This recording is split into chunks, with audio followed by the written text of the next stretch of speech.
بسم الله الرحمن الرحیم.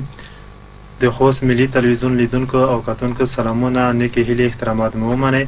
استاد دلبر سروالي یم. نن ورځ د اووم ټولګي ریاضي د طبیعي عددونه شپږمه برخه ده یا طبیعي عددونه موږ او تاسو تشریح کوو. تېره ورځ ما هم تاسو ته درې پوښتنې درکړې وې. تاسو به شاید په هغه باندې کار کړی وي چې یوه د فرعي سوټونه که چېرته په یو سټ نه د فرعي سوټونه یو څو په اندازه ور زیات شي نو د فرعي سوټونو شمېر یې څو چنده کېږي. یو هم دا پوښتنه وه. دویمه پوښتنه د تفاضل سیټ او د اتحاد سیټ ترمنځ مساویتوب وه، نو د ا او بي سیټونه به تاسو انشاءالله هم پیدا کړي وي. دریمه پوښتنه هم د ا سیټ عناصر ما درکړي وو او د بي سیټ عناصر وو. د ترمنځ د فرعي سیټونو ښودل وو چې آیا دا فرعي سیټونه دي او که نه دي، یا دوی خپل منځ کې مساوي دي او که نه دي، آیا د دوی ترمنځ د معادلات رابطه شته که نشته، او بعض عناصر مو هم درکړي چې آیا دا عناصر په دا سیټ کې موجود دي او که موجود نه دي. نو انشاءالله هغه نه به تاسو پوه شوئ. نن زموږ او تاسو دویم فصل شروع کېږي، طبیعي عددونه. طبیعي عددونه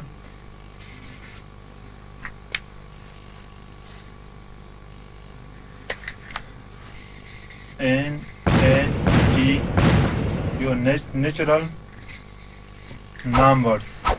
طبیعي عددونه یا natural numbers. دا هم بیا په دوو برخو تقسیم شوي دي. یا زه سټ لیکمه. طبیعي عددونه سره د نیچرل نمبر څخه اخیستل شوی دی چې د لومړی توره یې لږ داسې ډبل کېږي. نه را بعضې کتابو کې په آی ان سره ښودلی دی. آی ان دا اشتباه شوی دی. دا په حقیقت کې د دویمه خانه یې لږه ډبل کېږي. نه دغه ان دی، ځکه د نیچرل د لومړنۍ توره اخیستل شوی دی. مساوي کېږي یو، دوه، درې، څلور، پنځه، شپږ، اووه، اته تر د نهایته پورې. طبیعي عددونه بیا په دوو برخو تقسیم شوي دي. یو دی د A1 numbers، بل دی د odd numbers. odd numbers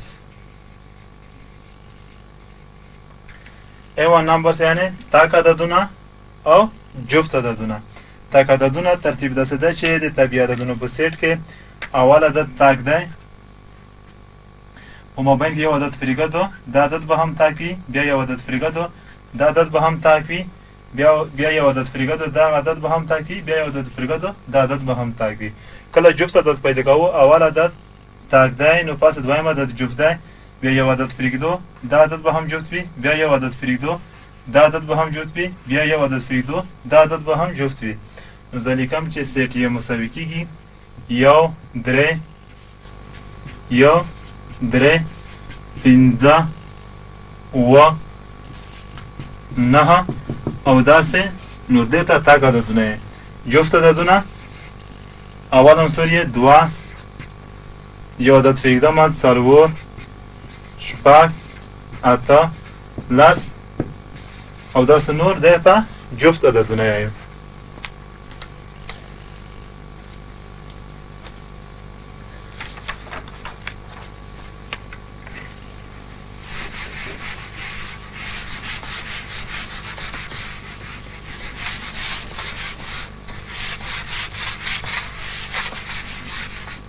عنوان لیکم طبیعي عددونه.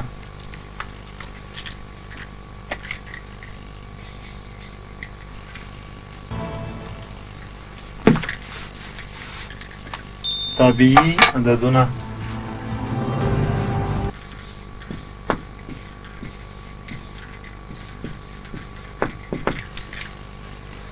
تر ټولو پخواني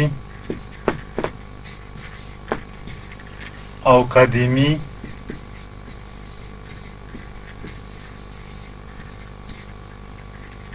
تر ټولو پخواني او قدیمی عادت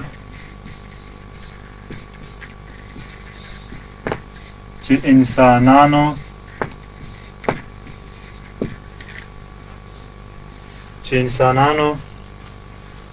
د پوره شیانو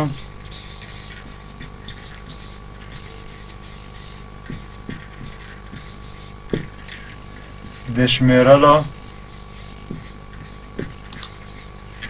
او هم او شمیرلو او په حسابي عملیو کې استفاده ورڅخه استفاده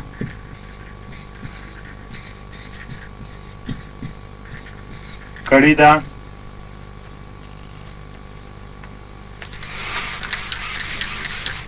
طبیعي عادات دي. یعنی طبیعي عددونه هغه عددونه تر ټولو پخواني او قدیمي عددونه چې انسانانو د پوره شیانو د استعمالولو لپاره او هم په حسابي عملیو کې له دې څخه کار اخیستل شوی ده دا طبیعي عددونه دي. یعنی پخوا وختونو کې به هم د خلکو مالونه و نو یو کله د شمارلو لپاره به هم د دغه نه استفاده کېدله یا په احصایه کې بیا ان شاء الله وروسته وایي یا نفوس شمیرنه وه یا د پاو شمیرنه وه د ټول د طبیعي عددونو په واسطه شمیرل کېږي. یعنی طبیعي عددونه هغه عددونه دي چې د پوره شیانو د استعمالولو لپاره کارول کېږي. زه لګیمه چې یو مارکر یا دوه مارکر دغه طبیعي عددونه دي. نه په هغه وختو کې داسې نه لګېده چې یو نیم مارکر یا دوه نیم مارکر یا درې نیم مارکر، یعنې د نیم برخې چې وي دا طبیعي عددونه نه دي. دا بیا انشاءالله وروسته ووایو دا بیا نسبتي یا غیر نسبتي عددونه دي. نو طبیعي عددونه هغه عددونه دي چې د فرعي شیانو د استعمالولو لپاره کارول کېږي.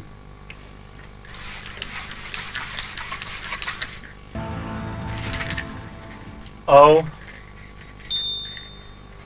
د طبیعي عددونو په سیټ کې هر خی طرف عدد د چپ طرف عدد څخه د یو په اندازه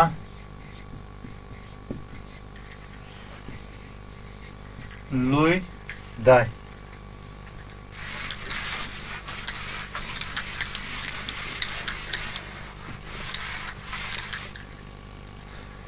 یعنی زه د طبیعي عددونو سیټ یا د طبیعي عددونه په محور نښایم.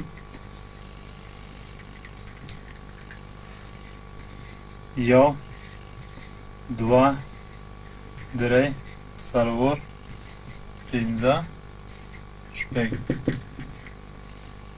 نو داسې یو چې ښي طرف ته هر عدد چې موجود یا د چپ عدد نه یو په اندازه لوی دی.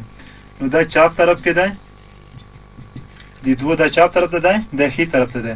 نو دوه د یو نه څو په اندازه لوی دي؟ د یو په اندازه لوی دي. نو درې هم د دوه نه څو په اندازه لوی دي؟ د یو په اندازه لوی دي. یا داسې هم ویلی شو چې ښي طرف ته عددونه د چپ طرف عددونو څخه لوی دي.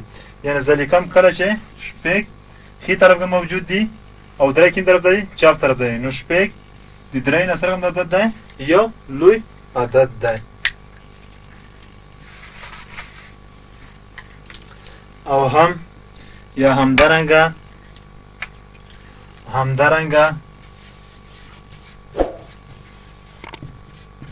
د طبیعي عددونو په سیټ کې د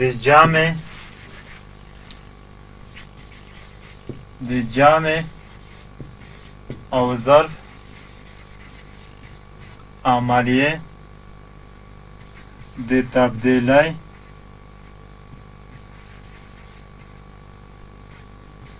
اتحادی او توزیعی خاصیتونو درلودونکي دي.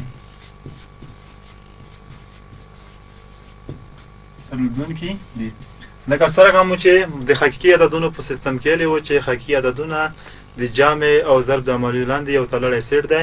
نو طبیعي عددونه هم د جمع او ضرب د عملیو لاندې هم یو تړلی سیټ دی.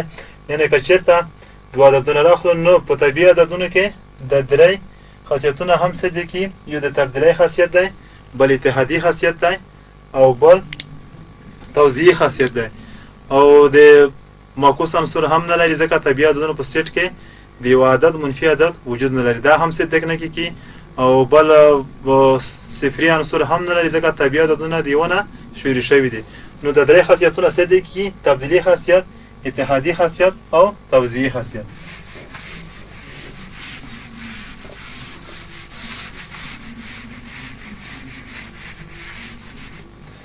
اول ځلیکه تبدیلي خاصیت دی پوره که چېرته A او B دا د طبیعي عددونو د سیټ څخه راواخلو نو دلته لیکم چې A جمع B دا هم مساوي دی د B جمع A یا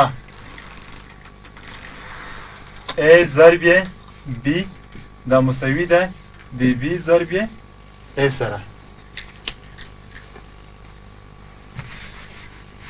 یعنی که عددونو که حقیقي عددونو که مهم یلی و چې ځایونو ته متغیر ورکړه د حقیقي عددونو په سیټ کې فرق نه رسته نو طبیعي عددونه هم داسې دي. طبیعي عددونه دوه رااخلو زه لیکم چې A مثلا 2 سم مساوي کومه دا د 3 سم مساوي کوم. منفي عددونه نشي راخوستی، صفر نشي راخوستی او نسبتي عدد نشي راخوستی. هغه عددونه راخوسته شي چې د پوره شیانو د شمېر دپاره کارول کېږي.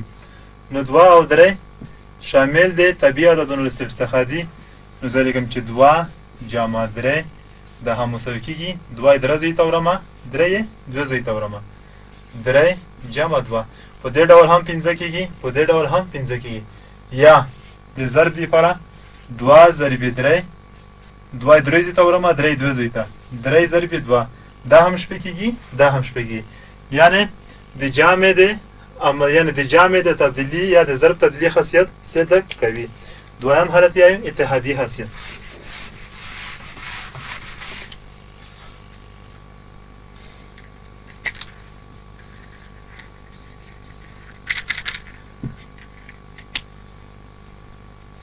A B C زه درې عددونه د طبیعي عددونو د سیټ څخه رااخلم. A جمع B او C ځان ته سره جمع کوم دا مساوي کېږي یا A B ځان ته سره جمع کوم A جمع B جمع C یا د ضرب دپاره A ضرب B ضرب C مساوي کېږي A ضرب B ضرب C. نو عددونه انتخاب کوم 2 3 او 4 دا د طبیعي عددونو له سیټ څخه شامل دي. نو زه لیکم چې 2 جمع 3 او 4 یو ځان ته جمع کوم 3 جمع 4 وروسته بیا 2 او 4 جمع کوم دا هم مساوي کېږي یا په دې ډول لیکم چې اول دا 2 او 3 جمع کوم 2 جمع 3 اخر کې به څو جمع کوم 4 ور جمع کوم یا په دې ډول هم راشم چې 2 ضرب 3 ضرب 4 مساوي کېږي یا 2 3 اول ضرب کوم 2 ضرب 3 ضرب 4. نو که عملیه هم په اجرا کوم 2 خپل لیکم 3 جمع 4 و دا هم مساوي دي 2 جمع 3 15 جمع 4 2 جمع و 9 مساوي کېږي 15 جمع 4 9 فرق نه ګرځي. دا هم دا کې هم عملیه اجرا کوم. اول دا 2 ضربوم لیکم چې 2 ضرب 3 ضرب 4 12 مساوي کېږي اول دا 2 ضربوم 2 ضرب 3 شپږ وروسته بیا 4 ضربوم 2 ضرب 2 4 2 ضرب 1 2 شپږ ضرب 4 څلوېښت نو څلوېښت مساوي کېږي د 24 سره.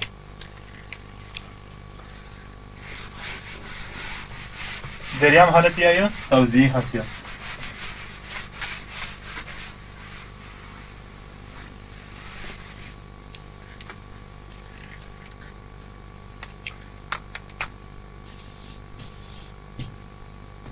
که چېرته A B C درې عددونه د طبیعي عددونو د سیټ څخه راواخلو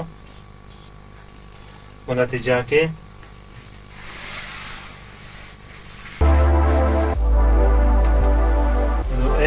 توضیح خاصیت مو مخته هم تعریف کړو. کله چې په جامه باندې د ضرب علامه د ضرب عملیه ور علاوه شي د خاصیت مو توضیح خاصیت دی.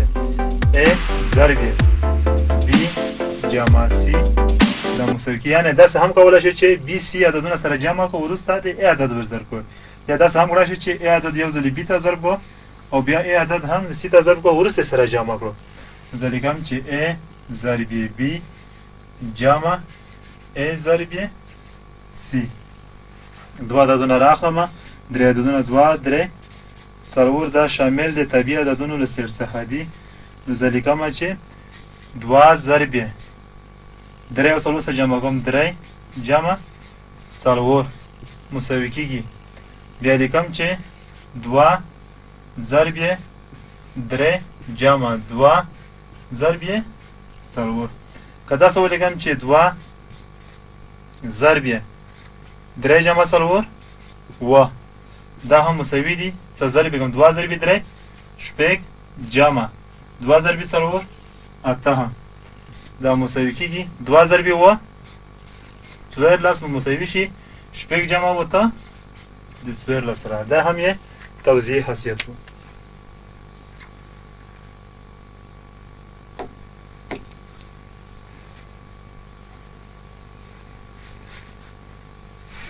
توضیح حضرت کې څو مثالونه حل کوو. د کتاب مطابق یو څو مثالونه حل کوو.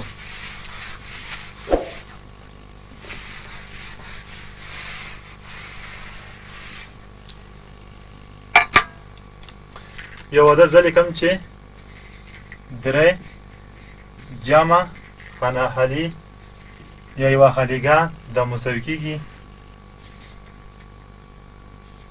په پنځه جمع د درې سره. مخته مو هم ویلي وو چې د طبیعي عددونو لاندې د تبدیلۍ خاصیت هم په جمع او ضرب کې صدق کوي. دلته درې دي، دلته باید کوم عدد ولیکلی شي.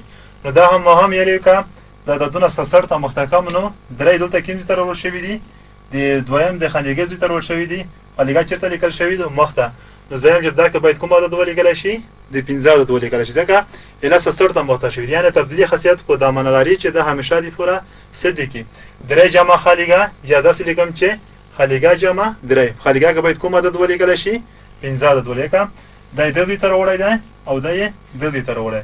کله چې سر ته مخته شوي دي نو درې خو شته، نو د خالیګه که باید څو ولیکلی شي؟ پنځه. نو درې جمع پنځه اته یا پنځه جمع درې اته.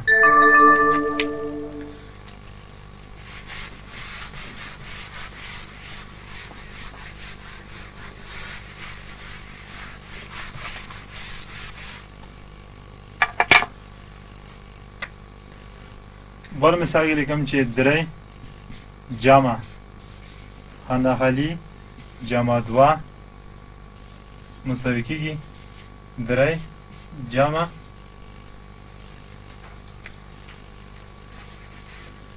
درې جمع شپږ جمع خانه خالي. نو یوه خانه خالي دلته موجوده ده، بله خانه خالي یا خالیګه دلته موجوده ده. مثل یو قانون یې و چې A جمع قوس کې B جمع C دا مساوي کېږي په A جمع B جمع C سره. نو A درې سره مساوي ده، دلته B هم خالیګۍ سره مساوي ده او C د دوه سره مساوي ده، دلته A هم د درې سره مساوي ده او B څه سره مساوي ده؟ شپږ سره، او C به دلته څه سره مساوي شي؟ C دلته څه سره مساوي ده؟ دوه سره. خانه خالي کې څه لیکم؟ دوه لیکم. او دلته B د څه سره مساوي ده؟ شپږ سره. دلته B خانه خالي ده، نو په خانه خالي کې شپږ لیکم. نو درې جمع شپږ جمع دوه نو مساوي کېږي درې جمع شپږ جمع دوه سره. توضیح خاصیت په دې ډول دی. درې عددونه راخلم، دوه ضرب یې درې دوه ضرب یې Subscribe to my channel and also press this bell icon. پنځه ضرب یې خانه خالي جمع اته دا مساوي کېږي خانه خالي ضرب یولس جمع پنځه ضرب اته.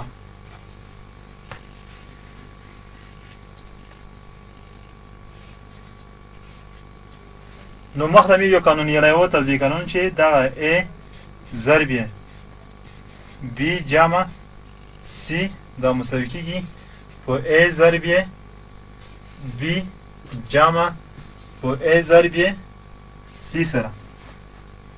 B قیمت دلته خانه خالي دو او د C قیمت اته دی. د A قیمت دلته خانه خالي دو. د B قیمت هم دلته یولس دی. د A قیمت خو خپله پنځه دی او د C قیمت اته دی. نو په دا خانه خالي کې او دا که به څه ولیکلی شي A څو سره مساوي دو د پنځو سره. دلته به څه ولیکمه پنځه او B د څو سره مساوي دو د یولس سره. دلته به څه ولیکمه یولس. نو موږ د توضیح خاصیت له مخې پوهېږو چې په دا خانه خالي کې پنځه لیکلی کېږي او په دا خانه خالي کې د یولس عدد لیکل کېږي.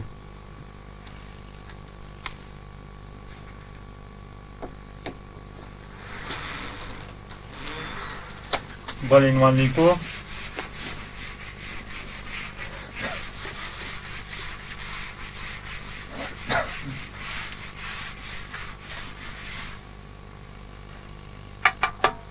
د طبیعي عددونو د طبیعي عددونو د ویش یا تقسیم قابلیتونه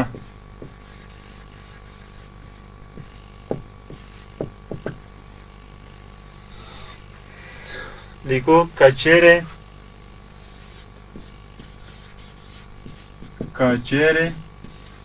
یو عدد په بل عدد پورا تقسیم شي نو دیتا د ویش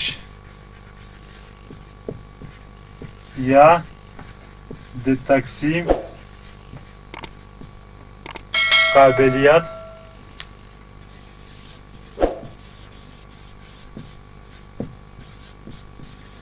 وایي لکه پنځه ویشت دېرش او پنځه دېرش عددونه په پنځه عدد د ویش وړ دي. اصل دینه هدف شه ده کچیر یو عدد په بل عدد یعنی یو عدد په بل عدد نه همیشه دی فورا تقسیمیږي. نو کچیر ته یو عدد په بل عدد نه تقسیمیږي نو یا به تام عدد لوستل کوي یا به اشاری عدد لوستل کوي. نو موږ تاسو هدف اشاری عدد نه ده یعنی هدف هغه عددونه چې تام عددونه لاسته کوي. نو هغه مخکې موږ تاسو چې عملیه اجرا کوو څرنګه پیژندلی شو د دې لپاره د ویش قابلیت یا د طبیعي عددونو ویش یعنی په دوه څنګه یو عدد تقسیمیږي په درې څنګه تقسیمیږي په څلورو څنګه تقسیمیږي په پنځو څنګه تقسیمیږي په شپږو څنګه تقسیمیږي. د دې څه لپاره وایي د ان شاء الله راتلونکي درس کې د تجزیه او د تجزیه لپاره دغه ویش قابلیتونه یا یعنی که چېرته یو عدد په بل عدد پوره تقسیم شي. زه مثال کوم چې 25 عدد 25 په څو پوره تقسیمیږي 15 15 یعنی کوم چې 10 تقسیم په 15 څو تقسیمیږي شپږ یا پوره تقسیم شي یا یو تام عدد لوستل کې یا یو طبیعي عدد لوستل کې. دغه ته موږ تاسو د ویش قابلیت لري. 15 عدد یا 10 عدد بل عدد نه تقسیمیږي. زه مثال کوم چې 10 تقسیم په ونه تقسیمیږي خو څلور اشاریه څو رسمي سه اشاریه نه هدف نه ده ځکه ورسته بیا تجزیه د تجزیه لپاره بیا موږ تاسو ټول تام عددونه استعمالوو. نو اولی کو پردو د ویش قابلیت پردو د تقسیم قابلیت د تقسیم